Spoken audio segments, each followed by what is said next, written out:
pral dekale. Ekip sa nou pral chofe, se fan leve trofe.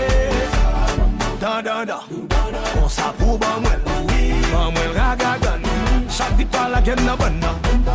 Sak pase, kon ki es tou